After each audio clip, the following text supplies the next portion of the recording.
Hey guys, welcome back to the Speaker's Edge podcast, the podcast dedicated to helping you learn from some of the world's very best speakers and communicators so that you can learn to master your message and inspire your audience every single time you speak. I'm your host for this podcast, Roddy Galbraith, and I'm thrilled you've chosen to be back with us today.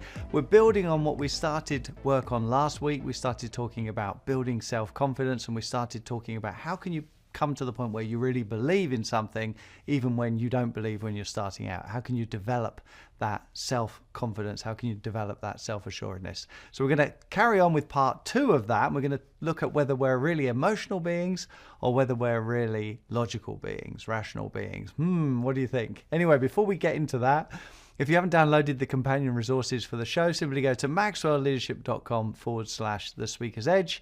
You can download the resources, and if you enjoy the show, then we would love it if you rate and review the show as well. All right, so last week then we started talking about fear. We started talking about how our mind plays a big role in the emotional experience that we have in our body, the physiology of our body. And if you remember, we use the example of if you actually see a lion, your body is going to respond with fear, and that's right and proper that it should. But if you just think you see a lion, then your body is going to respond in exactly the same way. There's no lion, but you just thought you saw a lion, and exactly the same response happens in your body. So if you can create the response in your body even when there's no lion, then presumably we can learn to control that. So last week we were talking about a number of different things. That wasn't the only thing we covered, but we were talking about the importance of how our imagination can run away with us if we're not careful. But now what about when you've got more than one person in the same situation and they're seeing the same situation in different ways? So it's not like we're making it up, we're just interpreting it differently. What role does that play? And really I want to tap into this core idea that you are not rational and logical like you think. You're not. You think you're rational and logical, but you're really not. You're much more emotional than you would care to admit. And it's true for all of us. We think we're in control logically, but we're really not. It's an illusion. That logical control that we think we have, that rational control that we think we have, is an illusion. And I'm going to prove it to you because we're emotional beings. And one way that it's useful for us to start thinking about this idea that we're emotional and we're not logical is to consider a great white shark. Because many of us are familiar with great white sharks, aren't we? In fact, in 1975, Steven Spielberg did a great job of introducing the world to great white sharks. Before then, well, I was only 6 at the time. I didn't know what a great white shark was, didn't really know what a shark was. But when Jaws came out, then everyone knew that we're supposed to be terrified of sharks, and particularly great white sharks, man-eating sharks, great white sharks. So great white sharks, we have learned to be afraid of. And a simple example of this, you may have had your own experiences, but I was learning to surf years ago when I was like 20 years old in San Diego, staying with a friend. And I was on a surfboard and I was sitting out just past the soup, they called it, where all the waves break. And it was difficult enough trying to get past that to get out to, where you wait for a wave. But I'd got out there, so I'm far enough out that I'm past all the breaking waves. I'm sitting on the board and I'm waiting for a wave to come along, like, one that is going to be good for me to catch. And so while I'm sitting there, hour after hour, eventually it starts getting dark. And as it starts to get dark and I'm looking down in the water, I can't see what is in the water anymore because it's getting dark. And so immediately my mind starts running away with me. And I'm thinking to myself, I wonder what's down there. I wonder what's down there. And of course, I'm not thinking about, oh, sweet little neon colored fish. I'm thinking about great white sharks because there are. Who could blame me? There are great white sharks in California, aren't there? So I'm thinking, right, great white sharks. I can't see whether they're there or not now. And so my mind runs away with me. And before we know it, I'm getting out. Right, that's enough for today. And my friend actually laughed at me. He says, just because it's getting dark, do you think the sharks and the jellyfish come out? And I'm like, yeah, that's exactly what I think. But once I started thinking about it, just like we saw with whether you just think you see a lion, you can't change that thought very easily. And so I'm getting out. I'm scared. Fear led to the avoidance that we looked at last week, and I got out of the water. Now, in actual fact, if we were logical beings, we would ask ourselves, well, what is the probability that I'm going to be eaten by a shark? There's lots of people here. There's lots of people here every day.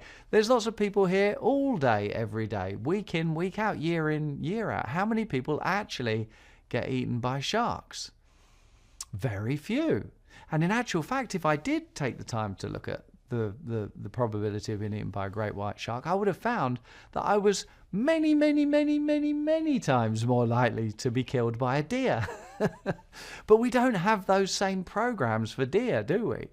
You're much more likely to be killed in an accident with a deer than you are with a great white shark. But if you're driving down the road and you're going past some woods, some forests on either side, you're out in the countryside, and it starts to get dark and you can't see through the trees, you're not like, oh, I wonder what's in there. I wonder what's in there. And you start worrying about whether or not there's a deer in there, and then you pull over and stop because it's like, oh no, I can't go on. This is too terrifying.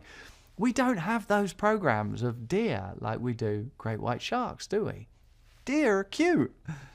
And we haven't learned to be afraid of them. We don't carry those programs. Remember, our emotions are learned programs that we've picked up. We've learned to be scared of great white sharks, thanks to Steven Spielberg, 1975 Jaws particularly, and then Jaws 2, and probably there was 3 and 4 and 5 or something after that, wasn't there? I can't remember. But I remember being terrified as a 6-year-old in the cinema. My mum took me and my sister and Christy and Dawn across the road, and we all went to watch it.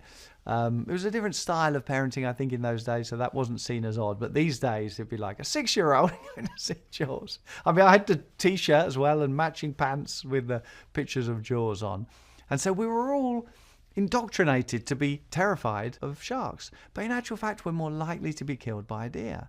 There's thousands of accidents every year where people hit deer and they die. But we don't have those programs, so we haven't learned to be scared of deer. It's interesting, isn't it?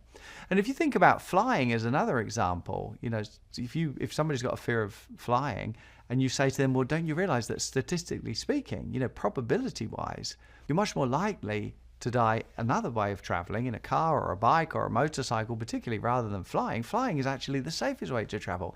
That doesn't help you. Statistics don't help you because the emotion is there. You imagine an engine failure or something, and maybe you falling out of the plane 5 miles up into the screaming darkness, hurtling towards Earth. That your mind runs away with you, and you're like, that's it, I'm not flying. I'm not flying.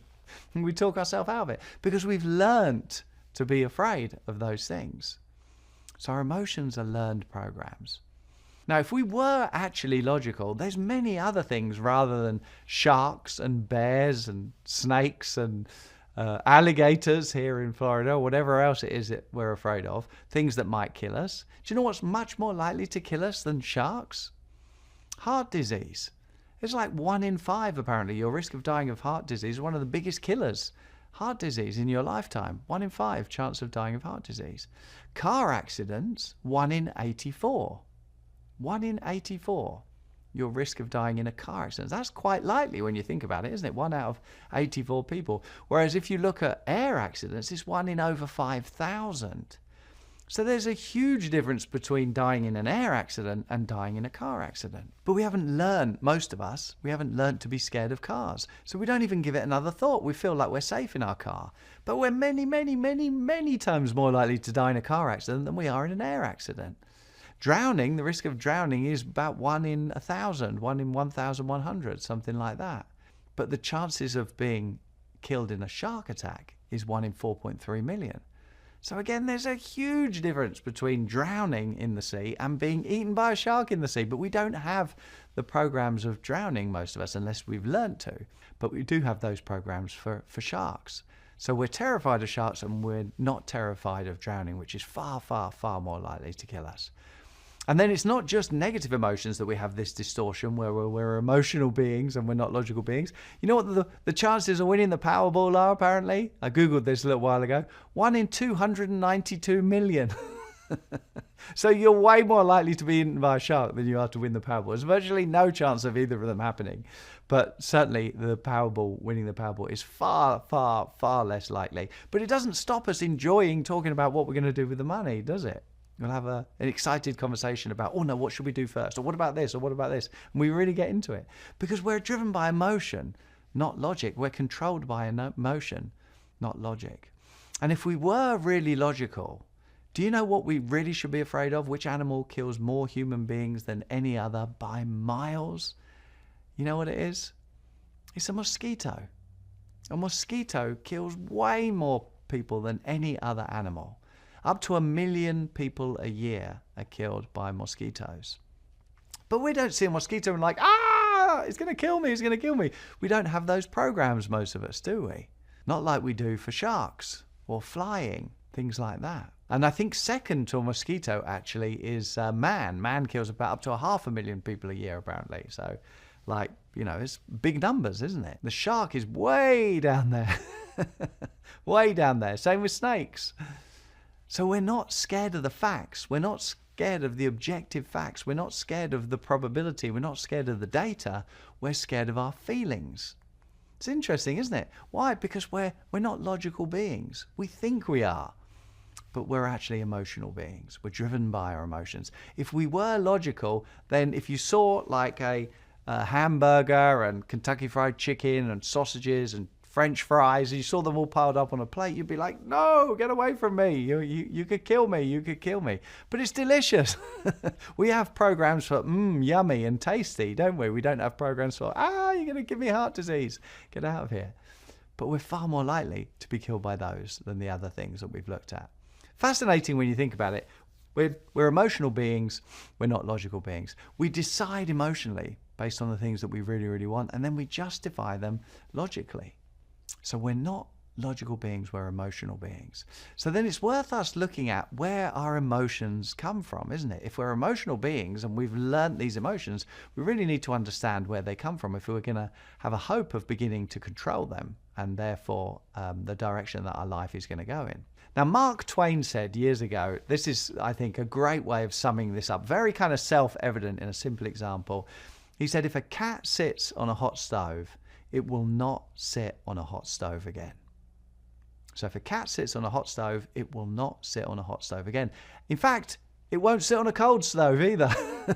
It won't sit on a hot stove, it won't sit on a cold stove. In fact, from that moment on, he said, the cat is just done with stoves. It cuts stoves out of its life completely. It doesn't want anything more to do with stoves because it sees them as dangerous. It's learned something about the world. It's learned that stoves are dangerous. And so it cuts them out of its life completely. It believes that to be true, that stoves are dangerous. Now, if you think about it, as a survival mechanism, will that stop the cat from being burnt by a stove? Yes, it will. If it avoids all stoves, it won't be burnt by a hot stove. But you see how clumsy that is? We're more sophisticated than that, aren't we? We can do better than that. We don't need to cut people out of our life if we have a bad experience with people. We don't need to cut love out of our life if we have a bad experience with love. We don't need to cut money out of our life if we have a bad experience with money. If we're training and we get injured, we don't cut exercise out of our life just because we have a bad experience. We're more sophisticated than that. We can learn from those things and then we can use them. We don't allow them to use us. So it's very interesting when you dig into this, particularly when we get to the cause of our feelings. So beliefs and emotions really are like two sides of the same coin. And we're going to dig into beliefs more next week because it's a big topic, something that we can tackle in one episode. But today, just think of beliefs and emotions as two sides of the same coin. Depending on what we believe, then our emotions follow from that. And not just our emotions, actually. Our beliefs drive our thinking, our thoughts, and our feelings, as we've already seen, and our actions, the things that we do, and our reactions, the way we respond to things when things happen, symptoms, potentially, that we experience in the body, our perceptions, the way we see things. If we believe something is a certain way, then we tend to see it a certain way. If we believe something can't be a certain way, then we tend not to see it in that particular way. So our perceptions are driven by our beliefs, our expectations. If you think about it, what is an expectation? If you expect something to happen, what is it? It's a belief about what's going to happen in the future. So it's still like a belief. It's still a perception that we've learned, an expectation. We're expecting something to happen because we believe that it will. So it's still driven by our beliefs. The options that we perceive, the options that are there in front of us. Michael Beckwith said, choice is a function of awareness. The more aware we are of different options, then the more choices that we perceive. If we don't have the awareness, if we don't see them there, then the less options we have, the less choices we have available to us because we're not aware of them. That's why you can have some people who see a situation and they just keep making the same mistakes, so they keep banging their head against the same wall because it's the only option they see. And they think to themselves, well, everyone would behave like this in this situation, wouldn't they? That's why I'm doing it. I'm not stupid. I'm doing it because it's the only option. But somebody else that sees it differently a different level of awareness, perceives more different options, they can see a different path. And so they take a different route and they go through different challenges, maybe challenges that would make other people turn away. They overcome those challenges, or they go around them, or they do something so that they're not a problem for them. They climb up upon them and they move off in no time, and they're off in a different direction because they saw the situation differently. All of these things come from our beliefs. And our emotions come from our beliefs. So next week, we're going to dig into beliefs in a little bit more detail, and we'll look at particularly where they come from when we're young and the impact that that has on us. This week, I want to look at the power of beliefs, and you might say the problem of beliefs, and that is that we believe them. We believe them, and this can be a problem. So I'll give you a simple example of this. Again, this is one of those examples that I think of as self-evident. I'm going to share an example with you and you're going to think about it and hopefully you're going to go, oh yeah, that makes sense. So my favorite example of this is Mary and Dave. Mary and Dave are two people who get together and become boyfriend and girlfriend. They're walking down the road holding hands, and as they're walking down the road, a dog comes running towards them. What happens in that moment? Well, if we knew something about Mary and Dave, we'd be able to guess how they would respond in this moment when the dog's running towards them. Mary loves dogs. She's never met a dog she doesn't like, and so she leans in to the dog. She wants to play with it because she loves dogs. Dave got attacked by a dog when he was young. He's terrified of dogs. He's never met a dog he doesn't hate, and so he feels like he needs to get out of there. So as the dog runs towards them, exactly the same situation, exactly the same dog, one situation, two people, two completely different emotional responses. Physiologically, their body is completely different. One is joy, leaning in, and one is terror, that feeling that something awful is going to happen and they need to get out of there as quickly as possible. That's what Dave is feeling. So two different responses. They couldn't be more different. Who's right? Who's right, Mary or Dave? We've got these two polar opposite responses to the same dog in the same situation. They can't both be right, can they? Well, if you think about it, we don't actually know anything about this dog at all, do we? We don't know anything about this dog, so we don't know which one of them is right. They don't know either. They're just taking their past experiences, their past baggage.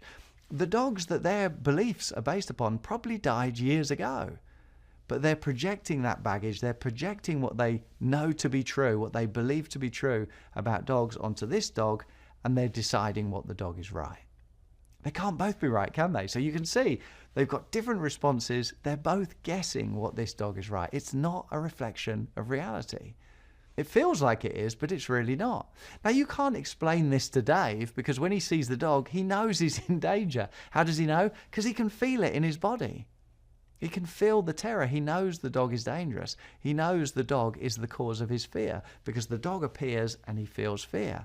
So he knows the dog is causing the fear. Many of us have probably been in a similar situation, if not a dog, something else. But if you think about it, in this situation now with Mary and Dave, two people, two different responses, one dog, one situation. Dave is experiencing fear and he knows that the dog is dangerous because he can feel it. Well, Mary's joy is just as real to her. She's experiencing joy and she knows the dog is safe because she can feel it. Neither one of them is pretending. Dave's not pretending, Mary's not pretending. This is what they each believe to be true about dogs, but they're two different things, aren't they? So we can't say that the dog is the cause of Mary's joy, because if it was the cause of Mary's joy, Dave would feel the same way. It would be the cause of Dave's joy as well, wouldn't it? Because you can't have two different effects to one cause. If it is the cause and the cause is joy, the result is joy, then Dave would have joy too.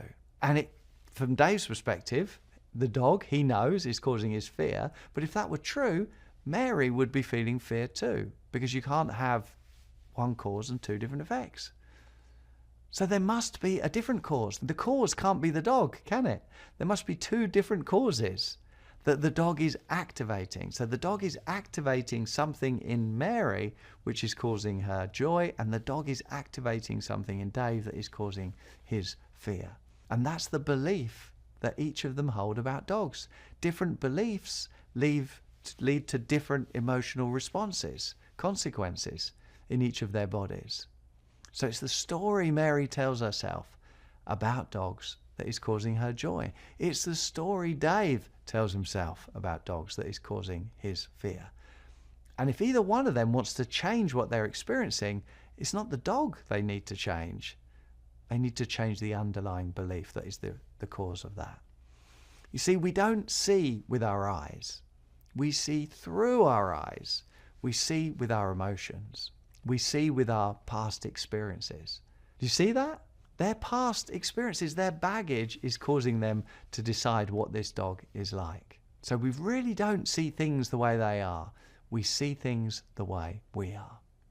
I know you've heard that before, but when you think of an example like this, it really puts it in a different perspective, doesn't it? I love this example. I use this example a lot, and I could have told you a true personal story about when a taxi driver came to pick me up in London to take me into London for a speaking event. And when I turned around to get my cases, our dogs ran out. We had 2 Rhodesian Ridgebacks. They ran out. And the taxi driver flipped out. He was like, oh my goodness, get them away. And I said, don't worry, they won't hurt you. They're friendly. They're friendly. And they wouldn't hurt him. They are friendly. They were friendly.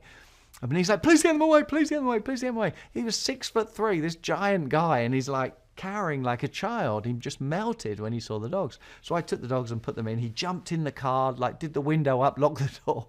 He didn't speak to me like for an hour's drive into London, didn't say a word. He was terrified. And we hear that example and we think to ourselves, oh my goodness, he's probably had a bad experience with dogs in the past, and we leave it at that. But my daughter, who was about 6 months old when we got the dogs, she grew up with dogs. The same dogs, she's crawling all over, putting her fingers in their ears, pulling their ears, and she had a completely different response. So that when a friend came over actually with a big Rottweiler, she thought it was the same. She hadn't learned a kind of balanced view of what dogs are like. Some dogs are fun, some dogs are dangerous. Some dogs can be fun, some dogs can be dangerous. And so I was very worried that because of her programming that all dogs are great fun, and there's this giant Rottweiler. If you look at a Rottweiler's giant mouth and a 3-year-old baby's little head, it's like, it's just too dangerous. And the owner could see that I was worried. He said, don't worry, he's fine. Don't worry, he's fine. And I'm thinking, I'm not going to take the chance. I'm not going to take the chance. And so I moved Emily out of the way. Now, I could have told you that story, but it doesn't put the two emotions against each other in the same way as a hypothetical example does there, where I've said, imagine 2 different people, Mary and Dave, and one dog, one situation, where we can see, like in that moment, which could happen, couldn't it? And we've got these 2 different responses to the same dog. So it's a powerful way of illustrating that point. And normally people go, oh yeah, I get it. So fear is fallible. Fear is fallible. But does it have a purpose then? Yes, absolutely it does. If you imagine a deer in the woods and then it hears a stick crack, it just runs, doesn't it? It just runs, it takes off. Why? Because it's probably a predator coming to get him, so it runs off. And it serves him well most of the time. But that's not the only response. It could be somebody coming to feed him, couldn't it? But that fear response leads to avoidance. Well, we're exactly the same. We often take off when we hear noise. When we're scared of something, we avoid it. We run from it. If you're scared of snakes, you tend to avoid them. If you're scared of dogs, you tend to avoid them. If you're scared of speaking, you tend to avoid it. But if you avoid it, you're avoiding the very thing that leads to outgrowing the fear. If we avoid the things that we're scared of, then the illusion remains in place. In fact, we reinforce it. So Mary and Dave had very different expectations of the dog in this particular example. And because of their expectations, they behaved towards the dog in a different way.